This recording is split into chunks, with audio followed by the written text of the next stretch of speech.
So guys, Mr. Kenneth Okonkwo was on Channels Television to share his thoughts on the recent development in the country. We have a lot going on. Recently, Mr. Doyin Okupe has come out to say he is no longer a member of the Labour Party, that the Labour Party was seen to be a special vehicle, through which they wanted to achieve their aim. And today, it is no more relevant to him. That is just the interpretation of what he said. And also, we have seen Mr. Bwala, who came out to say, he's now supporting the president and no more Atiku Abubakar. Just after he said that give Tinubu 30 years, Tinubu will achieve nothing. That was a statement he made just about 2 weeks ago. All of a sudden, he has made a U-turn saying that Tinubu is now his motivation, and that the recent steps that Tinubu has taken are enough for him to be convinced that he means well for the country. So he has joined the president. He said he's going to be supporting Tinubu, and apart from that, he was asked about the possibility of him joining the APC. He said if that is what it will take for him to support Tinubu, then he's ready to join the APC. So you can see all what is happening. Don't forget about the corruption spray that is happening, in the humanitarian ministry. So Kenneth Okonkwo was on this channel to share insightful information. In fact, Kenneth Okonkwo dived deep into so many things happening under this government that you guys do not even know about. So just take your time, relax, and listen to what Kenneth Okonkwo said during this session. My name is Dr. Doyin Okupe. I resigned from the party yesterday, but I have no grounds or guide towards anyone. It is purely and solely on ideological basis.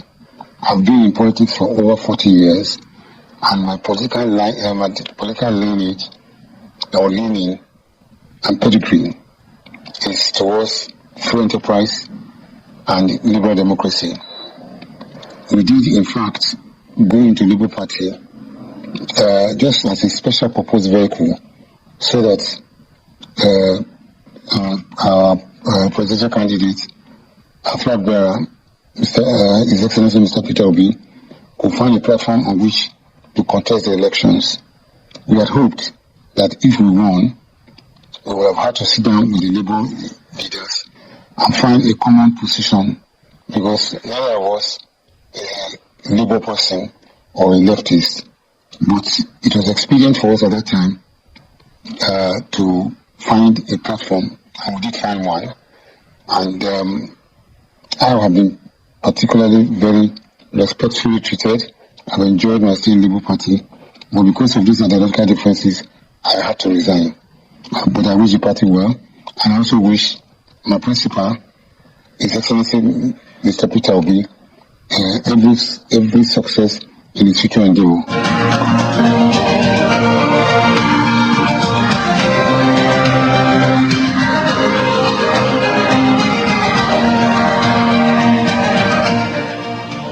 Okay, welcome back. Well, yes, indeed, Mr. Kenneth Okonkwo joins us here this morning, spokesperson of former presidential candidate of the Labour Party. Good morning, and thank you for coming on today. Thank you very much. Thank you for inviting me. Yeah, by the way, Nigerian. I was talking about 5,000 naira for third-party insurance. No, I've been corrected. It is actually 15,000 naira for third-party insurance. So multiply that by, say, if it's still like 10 million or 15 million people who have registered.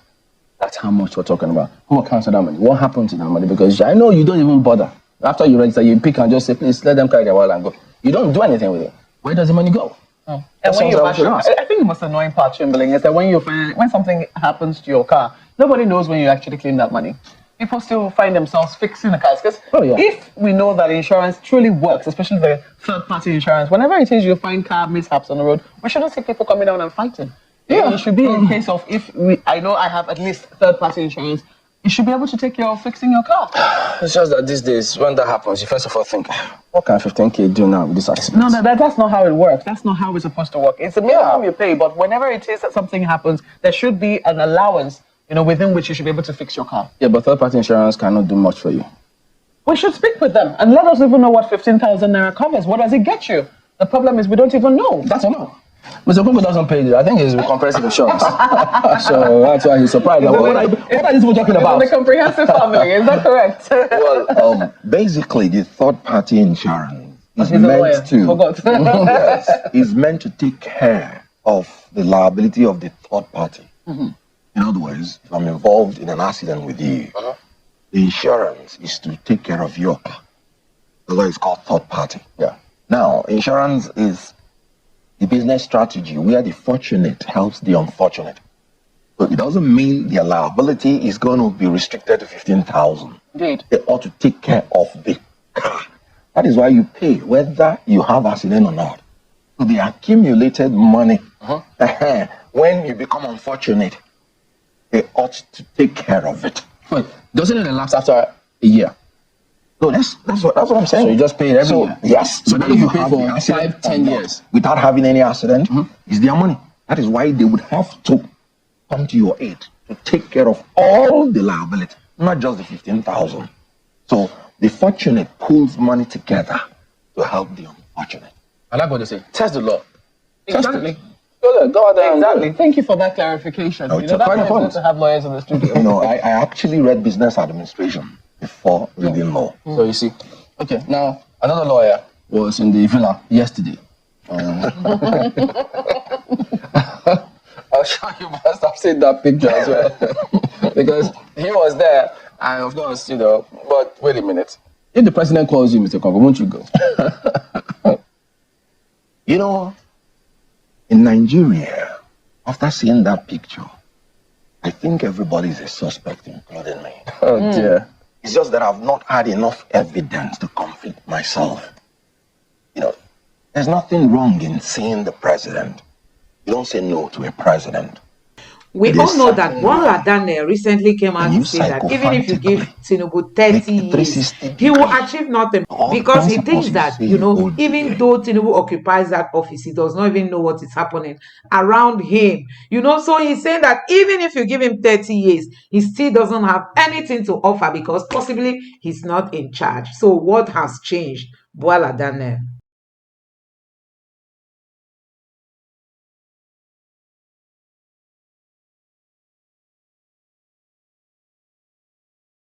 What have changed? Now, the president is the commander-in-chief of the armed forces. He has the right to command me to come and see him. I would not have a choice in it, but I would have a choice to what I would say. I would have a choice to my demeanor when I had finished seeing him. What he cannot command is what I would say. But if he says I must see him, I have to see him. He's in charge of the security of myself, including me. You have to respect the office of the president. From where I come from, there is an adage that when you're giving a message to the king, you can deliver the message. But when you're told to go and carry the king, you cannot go to carry the king. It is really very pathetic. In other words, they may say politics is a game of interest. Your brand of politics doesn't accommodate this kind of interest. The game of integrity. You're driven by what was your intention when you decided to join politics. I couldn't have left my comfort zone as a movie actor, a pioneer one for that matter, to come into politics and begin to be sycophantic. What else do you want to give me? Fame? Fortune? I believe before you get into politics, you should have minimal of all these things so that you wouldn't be thrilled by them. I would prefer to be called Kenneth, the servant. There is a need that you have to live your life in service of God and service of humanity. That should be the only force that should drive you into getting into politics. You said you didn't like Muslim ticket. You left on your own volition. Has the Muslim ticket been solved? If you are talking about corruption, there are two beautiful achievements this government has achieved since they came into power. Give it to them. And that is consumption and corruption.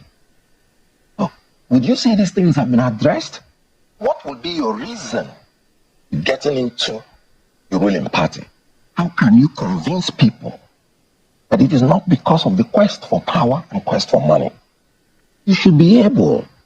Whenever you want to make a move, why do you want to make the move? It is not the move that is the problem. Even in court, even in judgment, they'll tell you it's not the ratio that is the problem. What was the reason for the ratio? But maybe, yeah, okay. Well, I was just thinking, my mind was traveling quite a bit because, you've said a lot of things. You've talked about integrity. You've talked about even your own motivations for moving. First, for joining politics, I mean to say, first I was just wondering, this is just an aside, whether or not it is not possible to be a movie actor at the same time be a politician. Are there two things that are, mutually exclusive? No. So you could still have continued in your career? Absolutely. But you see, most of these jobs are jobs you cannot delegate.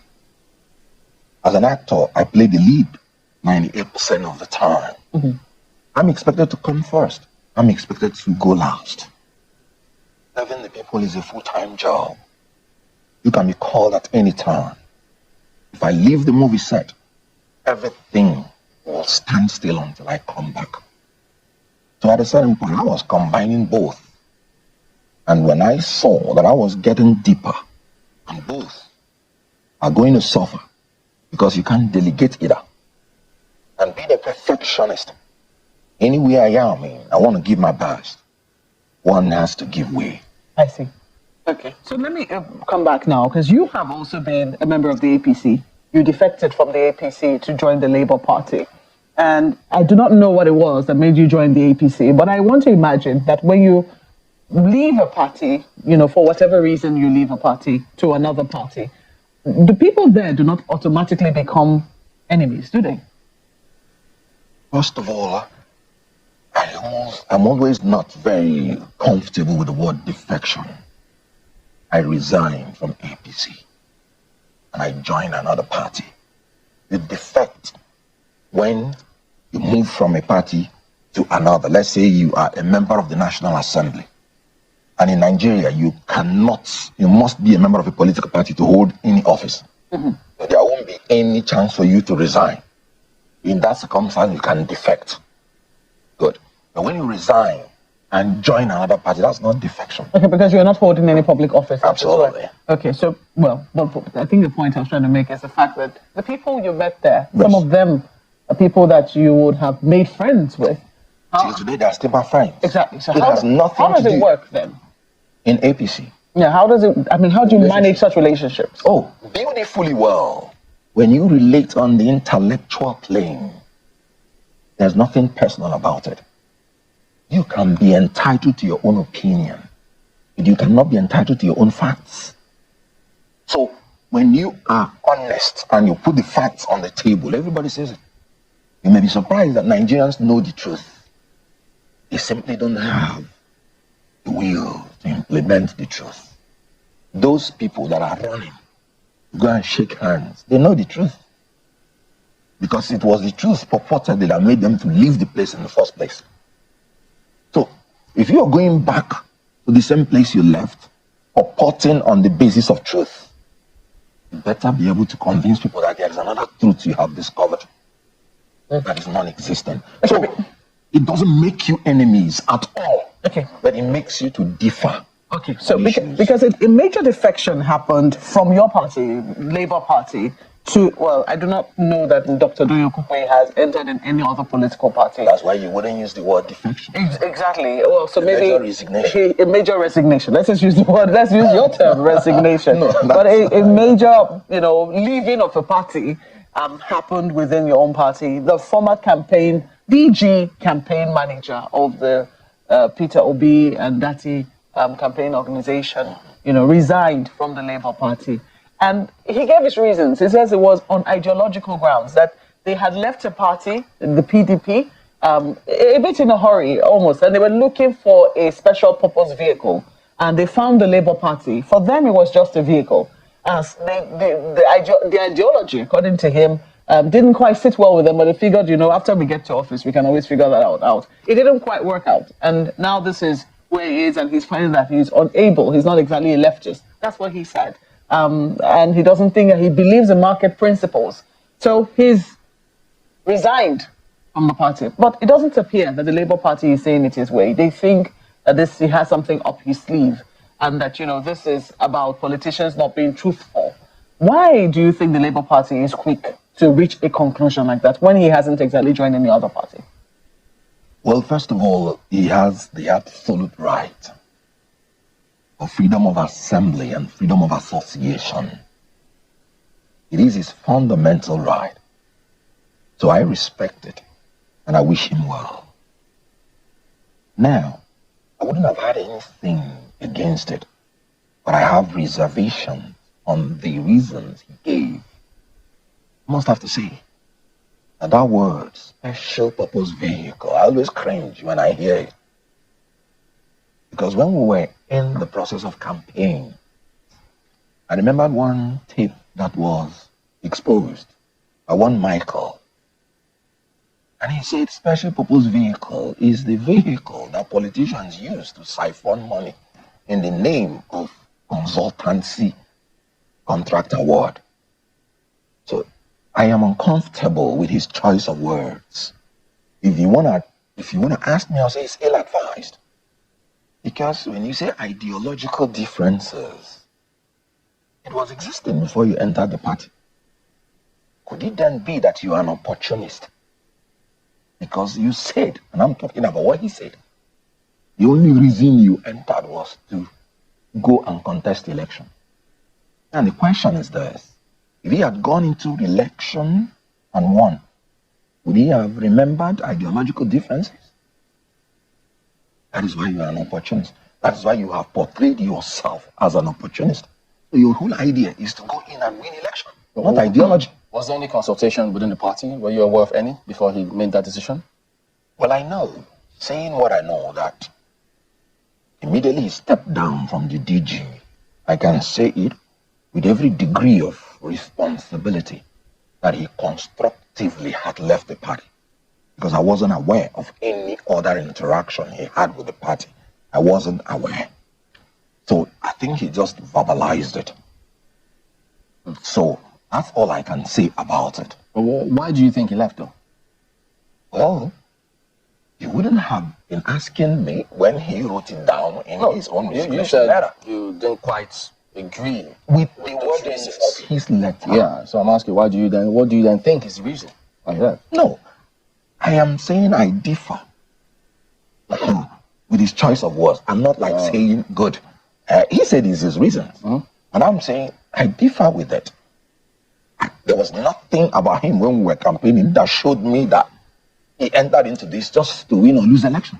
Okay, so if you were in that was not my opinion. If you were in his shoes, what would you have done? What would I have done? Yeah. My goodness. What would I have done if I wanted to resign? If I was in his shoes, at his age, I'll be thinking about how to go and stay with my grandchildren. Maybe. If I believe, because he has sampled all the parties, and he said he's a rightist. I wonder which party in Nigeria now has a clear ideology of right or left. So it's interesting you say that, because yes. I mean, only yesterday, a colleague of mine, on the sister program, Politics Today, interviewed Professor Patotomi and on his mega party plans. Professor Patotomi is no stranger to you, and he was talking about the state of political parties in Nigeria and how, parties do not exactly have ideologies, and that's why we see these defections or resignations, if you prefer. Resignations. That's why I'm surprised. And he was talking about how in South Africa, the ANC, how party policies, government policies are discussed even at the ward levels. So when politicians have this thing about, other people having, there's some politicians who have said, look, I'm in this political party, I don't intend to leave this party. I don't care how it does. This is going to be me till the day I die. There are politicians who have said that. Politicians who have said it, and we're not quite sure where they are. But there are politicians who have stayed true to themselves. Let's put it that way. And there are those who say, look, I agree with this party today, but I see that it no longer fits with my ideology or what I personally believe, and I move to another party tomorrow. Do you think that those politicians should be condemned, given the fact that you have just admitted that there's basically no ideology to, a number of political parties in Nigeria? Good. I did not say there is no ideology. I said there's no clear-cut ideology. And then people mutate according to different reasons. You will see a president who will go in and he has a different ideology from his party in Nigeria. And the party will become confused. APC, for instance, If you read their manifesto, you'd be so thrilled. And if they had followed the manifesto, there wouldn't have been any reason they wouldn't have achieved their objectives. They talked about restructuring.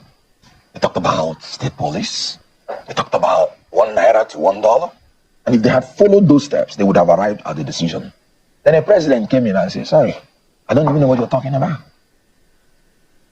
So there is no dedication. There is no determination. There is no discipline. When you don't have this, sorry, you cannot have consistency in creativity that will give you the objectives that you want. So it is in a state of flux. That's why when I hear somebody saying ideological differences, which one? So what we have in Nigeria now is that you identify a politician that you believe has the commensurate character, competence, and capacity that you know can generate the ideas that can solve Nigeria problems, not the issue of party. Because you have to establish party discipline first before you can say the party can impose its will on its elected members. That we don't have. When people are elected in Nigeria, they become leaders of the party. And what the party had in mind electing them becomes secondary and subordinates itself to their majesty. So because of that system, it is better if you're looking for a new Nigeria, for instance. That's the only reason we entered Labour Party. To identify the politicians that have these qualities, irrespective of whatever they have in their manifesto. Recall that when I was the former presidential spokesperson, I did tell Nigerians, please ignore whatever is in the manifesto. Whoever wants to be your president must come and sit down and tell you what he has for you, and you cross-examine him. In absence of that, whatever you see in the manifesto is just the beautiful, brilliant work of one professor somewhere that will end up in a dustbin. Put me in that.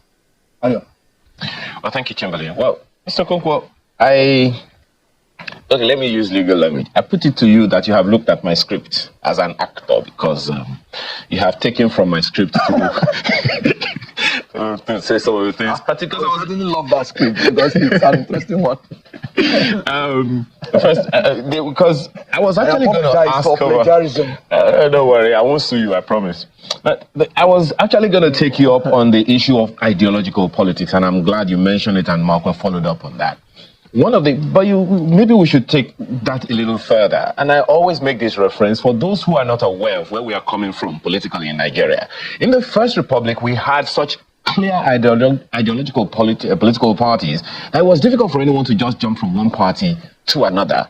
In the Second Republic, it was the same. I don't recall the process by which someone would just jump from one party to another, confusing their own followers and all of that, and just saying what my people said.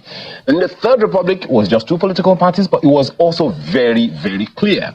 In these three republics, we had the supremacy of the party. We had the chairman of the party being the overall boss, and the president or whoever was elected was subordinate to the party. Now, that has greatly changed. The funding of political parties is equally as difficult because back in time, it was the people that funded the political parties by their contributions. How do we get back there?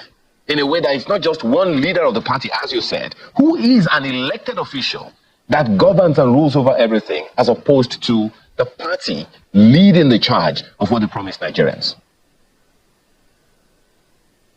The way we will get back to that is rule of law. In Nigeria, elected officers are the first malfeasants. They are the first culprits that break the law at will. The laws are there. Even in the party constitution, the laws are there. The one somebody catches any political power, he sees himself as being above the law. You can imagine, you catch somebody driving the wrong way, and he will boldly tell you, I am a soldier. And it's irresponsible of you to catch me driving through the wrong way. This is the mentality. If we can implement the rule of law equally on everybody, that is the only route to get back to that. The days you were talking about, people had shame, they had conscience, and they had the ability to maintain the law. They were just coming out from colonialism, which they spent almost 100 years under. And it has already been entrenched in their DNA that you obey the law or you pay the penalty. So that is just what is happening. Indiscipline, corruption, carelessness. Okay. You are a member of, okay, let me just be clear. Are you a member of the Labour Party? Yes, I am. Okay. Can you give us an example of how it happens in the Labour Party, what things you think need to change? Because people hear more of the candidate, the presidential candidate of your party, than we hear of the chairman of the party or the other officials of the party. And then also talk to us about the funding of the political party, because that's another very, very intricate thing that determines to a large extent the ownership or leadership of the party. Well, like I told you, do not think that Labour Party is exempted from indiscipline. You know, before Peter Obi came into Labour Party, they didn't have much of elected officers. So you can only test the level of their discipline after we have now had some members that are elected. When this government wanted to corruptly enrich the members of the National Assembly by giving them 165 million naira each of 100% imported SUV, the Labour Party kicked against it. The Labour Party said, no, we don't want this. Nigerians are too hungry to afford this. But not one of the elected representatives of Labour Party, not to my knowledge, came out to forcefully say, my party has said this, and I'm not part of it. That is what we're saying. And that's why I said, unless the party elected leaders subordinate themselves to the ideology of their parties, we will not get there. And that is why I'm saying, whoever becomes the president is very, very important. I know what Peter Obi would have done. He did it in Anambra State. He was going with only 2 or 3 vehicles. He would drive himself to the filling station, and they will fill the cars, and he will pay. He will bring out money as governor and pay for it. Whatever money he's giving out, he's supervising it. So, if Peter Obi, for instance, I'm just saying, had been president, then who are you to go and tell him he will spend 165 million naira to purchase SUV for you? And he will ask you, because that's what he will do. He will ask you why. And then you will tell him, you know, we have bad roads. You see, the reasons these people give is mind-boggling that they have bad roads. This government has been, the APC government has been in power for more than 8 years. And they're saying they have bad roads. They need solid cars in order to supply the bad roads which they inflicted on the people. Then Peter Obi will say, okay, give me the list of those bad roads. You are elected people of your place. Let's repair the bad roads so that they can use made in Nigerian cars. So, but these people will say, no, let us acquire this machine. Of course, you know it's not bad roads. They just want to show off so that more of their picadillos can get attracted to them so that they will continue Mr. Okonkwo, while in a number of people might speak to the probity of what you are saying, there are those who would also see that as erroneous in a democracy, because the independence of the legislature is very, very clear, particularly at the federal level. So I don't know, do you think the president would have had a say or would have been able to say no to the legislature doing whatever they wanted, as opposed to the people taking them on by themselves? Because you know that they have a first-line charge. Do you think the president would have had any say in whether or not these legislators at the federal level did whatever they wanted to do? First of all, according to the Constitution, the subheads of every expenditure is initiated by the executive.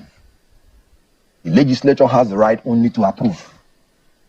So you cannot be a member of the legislature and force it on the executive that you must drive SUV. Because everything must have to be in the Appropriation Act.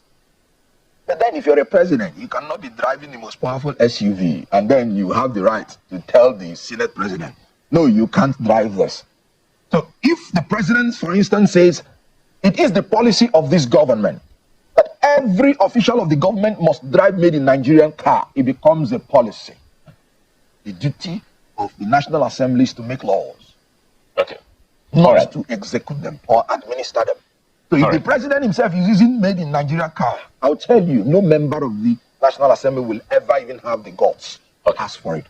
Now, talking about the travel policy that the president recently came up with, of course, your candidate has also spoken about that one. But we had a guest in our studio yesterday saying that there are some things that the president cannot control. For instance, the president cannot control his own protocol. He can't control his own security.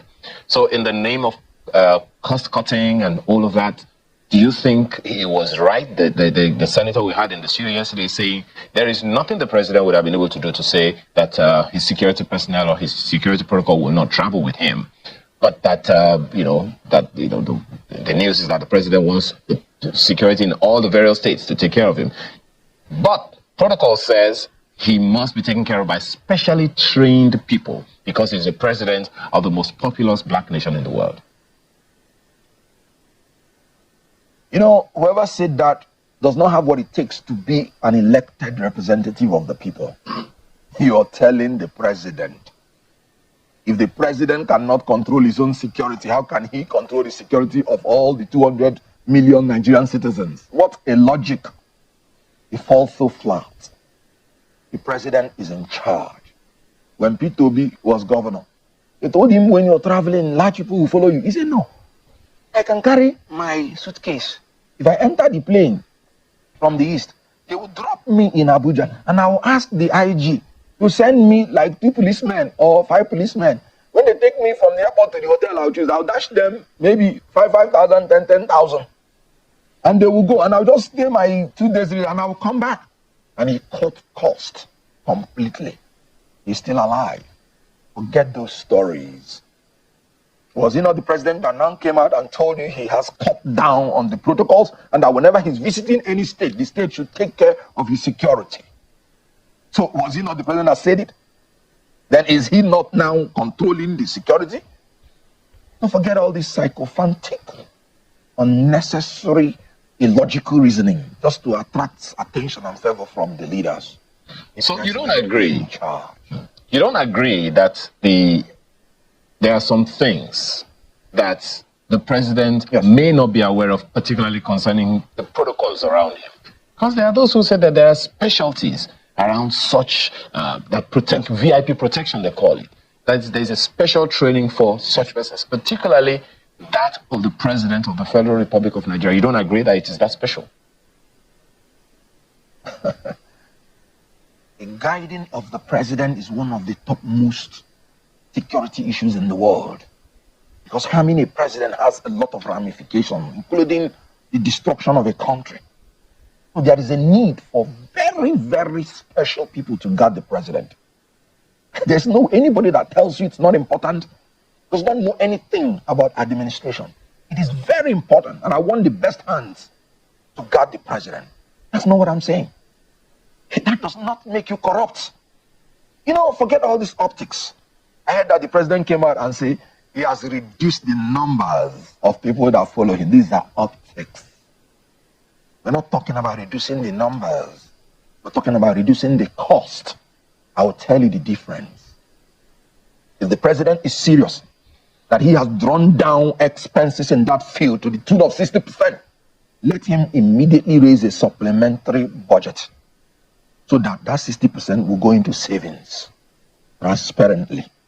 When you say you have reduced the numbers, it doesn't mean that you have achieved anything. Why did I say so? The politicians will know how to die the money because it is already appropriated for. If you say, I should take 5 persons to make trips, I'll say, okay, in order to die the money, I'll just double the number of trips I'll make. And it will be the same cost. I can increase the feeding allowance, or what I will call in the local palace, chop money, that I'm giving them. Instead of giving them 10 naira, if I increase it to 20 naira, it will come to the same cost. enough of these optics. Okay. When you want to reduce costs, you reduce it and put it in saving, and it will be there. Not saying you have reduced numbers. That will have nothing to do with the cost. Even though reappropriate it. Even though the spokesperson to the president said that reducing the number directly or indirectly affects the costs as well, particularly for international trips. But you may respond to that one.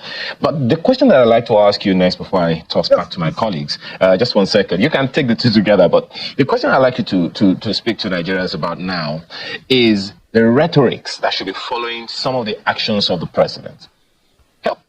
What would you be saying to young people right now? You also said something that there are some steps that the president has taken that are commendable, that we should give it to him. But that's not the rhetoric that a good number of people hear. What should Nigerians be doing? Because at this moment, we have a president in office. At this moment, we have governors in office who, one way or the other, a number of people are saying they're not really cooperating with the federal government. How should that collaboration happen between federal and state governments, and what should Nigerians be looking out for to ensure whether or not those collaborations are working? Well, first of all, the word commendability is your word, not mine. I never said there are things that they have done that should be commended. I said there are two achievements that they have made, and that is consumption and corruption. If you would commend these things, I would not commend them. I would rather condemn them. Because we're talking about shifting emphasis from consumption to production. And what they have been doing since they came in is consuming, not producing. And of course, in a corrupt manner, corruption is the abuse of public power for private gain. The dictionary will tell you that corruption means the fraudulent and dishonest conduct of people in power, specifically involving bribery, typically involving bribery. I don't need to tell you, that is what has just been going on.